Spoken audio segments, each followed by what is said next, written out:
Hello' মাই dear students. আজি তোমালোকৰ বাবে লৈ আহিছোঁ দশম শ্ৰেণীৰ পাঠ্যপুথি ছ'চিয়েল ছায়েন্স বা সমাজ বিজ্ঞানৰ প্ৰথম খণ্ড ইতিহাস। আৰু ইতিহাসৰ অন্তৰ্গত প্ৰথম অধ্যায়ত থকা বংগ বিভাজন আৰু স্বদেশী আন্দোলন। আৰু প্ৰথম অধ্যায়ৰ অনুশীলনীত থকা অতি চমু প্ৰশ্নৰ উত্তৰকে ধৰি অনুশীলনীত থকা দীঘল প্ৰশ্নৰ উত্তৰ আমি গোটেইখিনি আজি ভালকৈ আলোচনা কৰিম। আৰু তোমালোকৰ কাৰণে সেৱা বা ASSEBৰ নতুন পদ্ধতিত যেনেকৈ তোমালোকৰ এক্সামত MCQ আহে, সেই হিচাপত বহুত ইম্পৰ্টেণ্ট MCQ আজি তোমালোকৰ বাবে লৈ আহিছোঁ। গতিকে মৰমৰ ষ্টুডেণ্টছ, তোমালোকে ভিডিঅ'টো স্কিপ নকৰাকৈ প্ৰথমৰ পৰা লাষ্টলৈকে ভালকৈ আৰু মনোযোগ দি চাবা, কাৰণ আজি এইটো ভিডিঅ' তোমালোকৰ কাৰণে বহুত ইম্পৰ্টেণ্ট হ'ব কৰি আছে, কাৰণ ইয়াৰ পৰা তোমালোকে এক্সামত বহুতখিনিয়ে কমন পাবা। ষ্টুডেণ্টছ, আজি আমি প্ৰথমতে আলোচনা কৰিম অনুশীলনীত থকা অতি চমু প্ৰশ্নৰ উত্তৰ। তাৰপিছত আমি আলোচনা কৰিম ইম্পৰ্টেণ্ট MCQখিনি। তাৰপিছত আমি আলোচনা কৰিম দীঘল প্ৰশ্ন উত্তৰ। প্ৰশ্ন নম্বৰ 1, বংগ বিভাজন কোনগৰাকী ভাইচৰয়ৰ শাসনকালত সংগঠিত হৈছিল? লৰ্ড লেথেনিয়েল কাৰ্জনৰ শাসনকালত বংগ বিভাজন সংগঠিত হৈছিল। এইবোৰ তোমালোকে মনত ৰাখিবা, ভেৰি ইম্পৰ্টেণ্ট হয়। কুৱেশ্যন নম্বৰ 2, 1905 খ্ৰীষ্টাব্দৰ কোন তাৰিখে বংগ বিভাজন কাৰ্যকৰী হৈছিল? 1905 খ্ৰীষ্টাব্দৰ 16 অক্টোবৰ তাৰিখে বংগ বিভাজন কাৰ্যকৰী হৈছিল। কুৱেশ্যন নম্বৰ 3, বিদেশী পণ্য বৰ্জনৰ প্ৰস্তাৱ কোনখন সভাত গ্ৰহণ কৰা হৈছিল? উত্তৰ, 1105 চনৰ 20 জুলাইত দিনাজপুৰত অনুষ্ঠিত হোৱা সভাত বিদেশী পণ্য বৰ্জনৰ প্ৰস্তাৱ গ্ৰহণ কৰা হৈছিল। কুৱেশ্যন নম্বৰ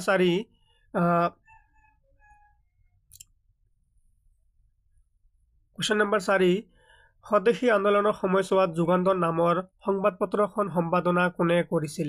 উত্তৰ, ভূপেন্দ্ৰনাথ দত্তই যুগান্তৰ নামৰ সংবাদপত্ৰখন সম্পাদনা কৰিছিল। কুৱেশ্যন নম্বৰ 5, বংগদেশত জাতীয় শিক্ষা পৰিষদ নামৰ অনুষ্ঠানটো কেতিয়া গঠন হৈছিল? উত্তৰ, বংগদেশত জাতীয় শিক্ষা পৰিষদ নামৰ অনুষ্ঠানটো গঠন কৰা হৈছিল 1906 চনৰ বা 6 খ্ৰীষ্টাব্দৰ 11 মাৰ্চ তাৰিখে। ছাত্ৰ ছাত্ৰীসকল, এইবোৰ শৰ্ট কুৱেশ্যনৰ পৰা তোমালোকে অলপ মন কৰিবা যে যদি তোমালোকক MCQ আকাৰত দি দিয়ে এইটো কুৱেশ্যন যে জাতীয় শিক্ষা পৰিষদ কেতিয়া গঠন কৰা হৈছিল, এনেকৈ এটা কুৱেশ্যন উঠাই দি তলত 4টা তোমাক চন দি দিব আৰু তোমালোকে এনচাৰ কৰিব লাগিব। তো তোমালোকে এইবোৰ ভালকৈ মনত ৰাখিবা যে এই শৰ্ট কুৱেশ্যনটো এটা MCQ আকাৰতো তোমাৰ এক্সামত আহিব পাৰে। তো তোমালোকে এই চনটো মনত ৰাখিবা যে 1906 চনৰ 11 মাৰ্চ তাৰিখে জাতীয় শিক্ষা পৰিষদ গঠন কৰা হৈছিল। কুৱেশ্যন নম্বৰ 6, বেংগল কেমিকেলছ নামৰ উদ্যোগ প্ৰতিষ্ঠানটোৰ প্ৰধান উদ্যোক্তা কোন আছিল? বেংগল কেমিকেলছ নামৰ উদ্যোগ প্ৰতিষ্ঠানটোৰ প্ৰধান উদ্যোক্তা আছিল আচাৰ্য প্ৰফুল্ল ৰায়। কুৱেশ্যন নম্বৰ 7, কাৰ পৌৰোহিত্যত অনুষ্ঠিত জাতীয় কংগ্ৰেছৰ অধিৱেশন ভাৰতীয়ৰ বাবে স্বৰাজ বিচাৰি প্ৰস্তাৱ গ্ৰহণ কৰিছিল? আৰু ইয়াৰ এনচাৰ হ'ব দাদাভাই নাৱৰজীৰ পৌৰোহিত্যত অনুষ্ঠিত জাতীয় কংগ্ৰেছৰ অধিৱেশনত ভাৰতীয়ৰ বাবে স্বৰাজ বিচাৰি প্ৰস্তাৱ গ্ৰহণ কৰিছিল। কুৱেশ্যন নম্বৰ 8, বংগদেশৰ একত্ৰীকৰণ কেতিয়া হৈছিল? বংগদেশৰ একত্ৰীকৰণ হৈছিল 1911 খ্ৰীষ্টাব্দৰ 12 ডিচেম্বৰত বংগদেশৰ একত্ৰীকৰণ হৈছিল। আৰু বংগ বিভাজন কেতিয়া হৈছিল এইটো তোমালোকে মনত ৰাখিবা ভালকৈ। বংগ বিভাজন হৈছিল 1905 খ্ৰীষ্টাব্দৰ 16 অক্টোবৰ তাৰিখে। এতিয়া আমি আলোচনা কৰিম MCQখিনি। বংগদেশৰ একত্ৰীকৰণ হৈছিল, এইমাত্ৰ আমি এটা অনুশীলনীত থকা অতি চমু প্ৰশ্নৰ উত্তৰ আলোচনা কৰিছিলোঁ যে বংগদেশৰ একত্ৰীকৰণ হৈছিল কোন চনত হৈছিল। ইয়াৰ উত্তৰ হ'ব অপশ্যন নম্বৰ বি, 1911 খ্ৰীষ্টাব্দৰ 12 ডিচেম্বৰ তাৰিখে বংগদেশৰ একত্ৰীকৰণ হৈছিল। কুৱেশ্যন নম্বৰ 3, বেংগল কেমিকেলছ নামৰ উদ্যোক্তাটোৰ প্ৰধান উদ্যোক্তা কোন আছিল? এইটোৰ উত্তৰ হ'ব কোশ্চেন নাম্বাৰ 1 অপশন নাম্বাৰ 1 আচাৰ্য প্ৰফুল্ল ৰায়। Question number 4 Bangalakshmi cotton mill নামৰ উদ্যোক্তাটোৰ প্ৰধান উদ্যোক্তা কোন আছিল? এইটোৰ কাৰেক্ট এনসাৰ হ'ব নীল ৰতন সৰকাৰ। নীল ৰতন সৰকাৰ আছিল বংগলক্ষ্মী কটন মিলৰ প্ৰধান উদ্যোক্তা।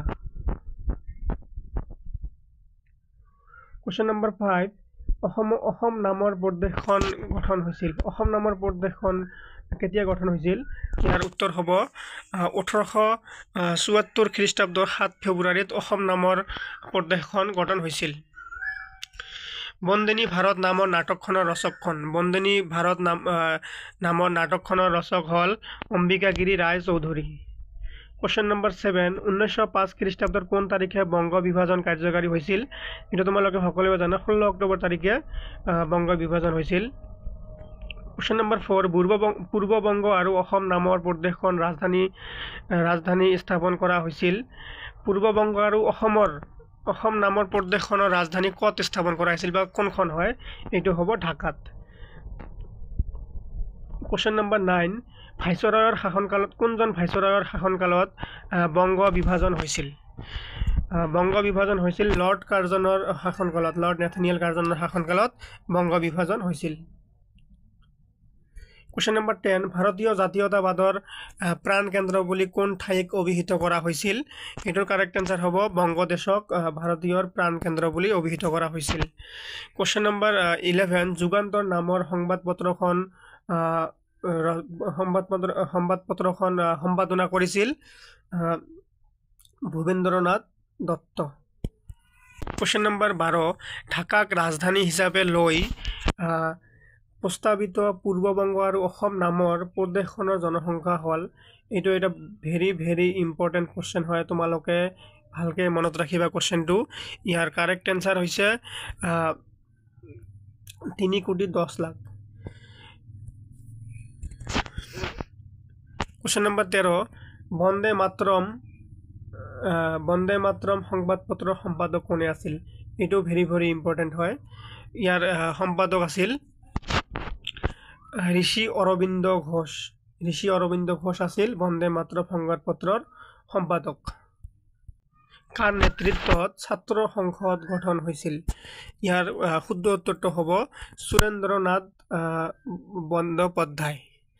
সুৰেন্দ্ৰনাথ বন্দ্যোপাধ্যায়ৰ নেতৃত্বত ছাত্ৰ সংসদ গঠন হৈছিল।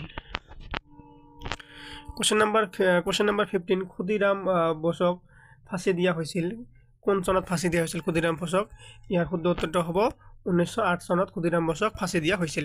কোশ্চেন নাম্বাৰ 16 স্বদেশী আন্দোলনক কেন্দ্ৰ কৰি ৰবীন্দ্ৰনাথ ঠাকুৰে ৰচনা কৰা গীত হ'ল। ৰবীন্দ্ৰনাথ ঠাকুৰে স্বদেশী আন্দোলনক কেন্দ্ৰ কৰি কিমানটা গীত ৰচনা কৰিছিল? ইয়াৰ কাৰেক্ট আনসাৰ হ'ব C23।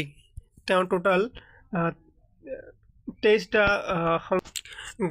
গীত ৰচনা কৰিছিল স্বদেশী আন্দোলনক কেন্দ্ৰ কৰি। কোশ্চেন নাম্বাৰ 17 মুসলিম লীগ স্থাপনৰ নেতৃত্ব বহন কৰা ব্যক্তিগৰাকীৰ নাম হ'ল নৱাব সলিমুল্লাহ। এতিয়া আমি আলোচনা কৰিম চমু প্ৰশ্নৰ উত্তৰ। প্ৰশ্ন নাম্বাৰ 1 বংগ বিভাজনে সৃষ্টি কৰা পূৰ্ববংগ আৰু অসম নামৰ প্ৰদেশখনৰ সৈতে সংলগ্ন হোৱা বংগদেশৰ প্ৰধান 3টা ভৌগোলিক সংমণ্ডল উল্লেখ কৰা। এইটো বহুত বেছি ইম্পৰ্টেণ্ট কোশ্চেন হয়। ইয়াত কৈছে বংগ বিভাজনে সৃষ্টি কৰা পূৰ্ববংগ আৰু অসম নামৰ প্ৰদেশখনৰ সৈতে সংলগ্ন হোৱা বংগদেশৰ প্ৰধান 3টা ভৌগোলিক স্থান হৈছে ঢাকা, চট্টগ্ৰাম আৰু ৰাজশ্বাহী। এই 3টা তোমালোকে ভালকৈ মনত ৰাখিবা, বহুত ইম্পৰ্টেণ্ট হয় প্ৰশ্নটো। প্ৰশ্ন নম্বৰ 2 বংগ বিভাজনৰ অন্তৰ্নিহিত উদ্দেশ্য কি আছিল? চমুকৈ লিখা। বংগ বিভাজন কৰিছিল ব্ৰিটিছসকলে, ইয়াৰ ভিতৰুৱা উদ্দেশ্য কি আছিল? উত্তৰ বংগ বিভাজনৰ অন্তৰ্নিহিত উদ্দেশ্য আছিল ব্ৰিটিছ চৰকাৰে প্ৰশাসনীয় সুবিধা প্ৰাপ্তিও এটা বংগ বিভাজনৰ উদ্দেশ্য আছিল। আৰু বংগদেশক এনেদৰে বিভাগ কৰিব বিচাৰিছিল যাতে এফালে হিন্দুসকল সংখ্যালঘুত পৰিণত হয় আৰু আনখন প্ৰদেশত মুছলমানসকলে সংখ্যালঘুত পৰিণত হয়। এই দুয়োটা সম্প্ৰদায় একেলগে হৈ ব্ৰিটিছ চৰকাৰলৈ ভাবুকি সৃষ্টি কৰিব নোৱাৰে। আৰু 5 নম্বৰ কাৰণ হৈছে কংগ্ৰেছ দলৰ ব্ৰিটিছ বিৰোধী চৰমপন্থীক নিয়ন্ত্ৰণ কৰাৰ আন এটা উদ্দেশ্য আছিল বংগ বিভাজন। প্ৰশ্ন নম্বৰ 3, বংগ বিভাজন বিৰোধী আন্দোলন স্বদেশী আন্দোলন নাম কিয় পাইছিল? এই বংগ বিভাজন বিৰোধী যিবিলাক বিৰোধ কৰিছিল বা আন্দোলন কৰিছিল সেই আন্দোলনক স্বদেশী আন্দোলন বুলি কিয় নাম দিছিল? উত্তৰ, 1903 খ্ৰীষ্টাব্দৰ 6 ডিচেম্বৰত ব্ৰিটিছ বংগ বিভাজনৰ প্ৰস্তাৱ উত্থাপন কৰিছিল। এইটো এটা শ্বৰ্ট কুৱেশ্যন হয়, তোমালোকে মনত ৰাখিবা। বংগ বিভাজনৰ বাবে প্ৰস্তাৱ কোন চনত উত্থাপন কৰিছিল? এইটো হ'ব 1903 চনৰ 6 ডিচেম্বৰত। সেই সময়ত সুৰেন্দ্ৰনাথ বেনাৰ্জী, বিপিন চন্দ্ৰ পাল, অৰবিন্দ ঘোষ, ৰবীন্দ্ৰনাথ ঠাকুৰ, ৰাসবিহাৰী বোস আদি নেতাসকলে বংগ প্ৰদেশত তীব্ৰভাৱে বংগ বিভাজন বিৰোধী আন্দোলন গঢ়ি তুলিছিল। তেওঁলোকে অনুভৱ কৰিছিল যে হিন্দু মুছলমানৰ একতা বিনষ্ট কৰিবলৈহে এই প্ৰয়াস কৰা হৈছে। জাতি বৰ্ণ নিৰ্বিশেষে সকলো লোকে এই আন্দোলনত যোগদান কৰিছিল। 1905 চনত ডিচেম্বৰত বাৰাণসীত অনুষ্ঠিত হোৱা অধিৱেশনত সিদ্ধান্ত গ্ৰহণ কৰিছিল যে বংগ বিভাজনৰ বিৰোধী আন্দোলনক স্বদেশী আন্দোলন বুলি অভিহিত কৰা হৈছিল আৰু সমগ্ৰ দেশৰ মানুহে বিদেশী বস্তু বৰ্জন, স্বদেশী বস্তু গ্ৰহণ আৰু চৰকাৰৰ প্ৰদত্ত খিতাপ আৰু পদবী প্ৰত্যাহাৰৰ ধাৰণা আঁকোৱালি লৈছিল। এনেদৰে ব্ৰিটিছৰ বিৰুদ্ধে আন্দোলন হোৱা বাবে স্বদেশী আন্দোলন নাম পাইছিল। স্বদেশী আন্দোলনে জাতীয় শিক্ষালৈ আগবঢ়োৱা বৰঙণিৰ বিষয়ে আলোচনা কৰা। স্বদেশী আন্দোলনে জাতীয় শিক্ষালৈ কি বৰঙণি আগবঢ়াইছে সেইটো আমি আলোচনা কৰিম। উত্তৰ, স্বদেশী আন্দোলনৰ এটা বৃহৎ অৱদান আছিল। ই বংগদেশৰ জাতীয় শিক্ষা বিকাশৰ ক্ষেত্ৰত যথেষ্ট প্ৰভাৱ পেলাইছিল। এই আন্দোলনত বহুতো ছাত্ৰই স্বদেশী আন্দোলনত সক্ৰিয়ভাৱে অংশগ্ৰহণ কৰিছিল। ইয়াৰ পৰিণতিত বংগ প্ৰদেশৰ চৰকাৰে 1905 চনৰ 10 অক্টোবৰত এক জাননীৰ জৰিয়তে চৰকাৰ বিৰোধী আন্দোলনত অংশগ্ৰহণ নকৰিবলৈ ছাত্ৰসকলক আদেশ দিছিল। এই জাননীৰ বিৰুদ্ধে ছাত্ৰসকলে তীব্ৰভাৱে প্ৰতিবাদ সাব্যস্ত কৰিছিল আৰু শ্ৰেণীকোঠা ত্যাগ কৰাৰ কাৰ্যসূচী গ্ৰহণ কৰিছিল। বিপিন চন্দ্ৰ পাল, ৰবীন্দ্ৰনাথ ঠাকুৰ আদি নেতাসকলে ছাত্ৰসকলক চৰকাৰী বিদ্যালয় আৰু মহাবিদ্যালয়সমূহৰ পৰা আঁতৰি আহিবলৈ আহ্বান জনাইছিল। এই বিশিষ্ট নেতাসকলে জাতীয় শিক্ষাৰ ধাৰণা উত্তৰণ কৰিছিল। 1905 খ্ৰীষ্টাব্দত ৰবীন্দ্ৰনাথ ঠাকুৰে কলিকতা আৰু ৰংপুৰত বংগ জাতীয় বিদ্যালয়, এইবোৰ ইম্পৰ্টেণ্ট হয়, তোমালোকে মনত ৰাখিবা, জাতীয় বিদ্যালয় নামেৰে 2খন অনুষ্ঠান প্ৰতিষ্ঠা কৰে। অনুসৰণ কৰি সমগ্ৰ বংগ প্ৰদেশত বহুতো বিশিষ্ট ব্যক্তিয়ে বিভিন্ন বিদ্যালয় স্থাপন কৰিছিল। ৰাসবিহাৰী বোসৰ নেতৃত্বত 1906 খ্ৰীষ্টাব্দত কলিকতা টাউন হলত জাতীয় শিক্ষা পৰিষদ গঠন কৰা হৈছিল। যেতিয়া নেতাসকলে ছাত্ৰ ছাত্ৰীসকলক বিদেশী স্কুল বৰ্জন কৰি জাতীয় স্কুলত বা যেতিয়া নেতাসকলে বিদেশী শিক্ষা বৰ্জন কৰি জাতীয় শিক্ষা ল'বলৈ ছাত্ৰ ছাত্ৰীসকলক আহ্বান জনাইছিল, তাৰ বাবে যেতিয়া ছাত্ৰ ছাত্ৰীসকলে জাতীয় শিক্ষা ল'ব পাৰে, সেইকাৰণে ডাঙৰ নেতাবোৰে স্কুল কলেজ স্থাপন কৰিছিল। সেয়ে স্বদেশী আন্দোলনে আমাৰ জাতীয় শিক্ষাত এটা ডাঙৰ অৱদান আছে বুলি আমি ক'ব পাৰোঁ। তাৰপিছত 1906 খ্ৰীষ্টাব্দৰ 15 আগষ্টত বংগ জাতীয় মহাবিদ্যালয় স্থাপিত হয়।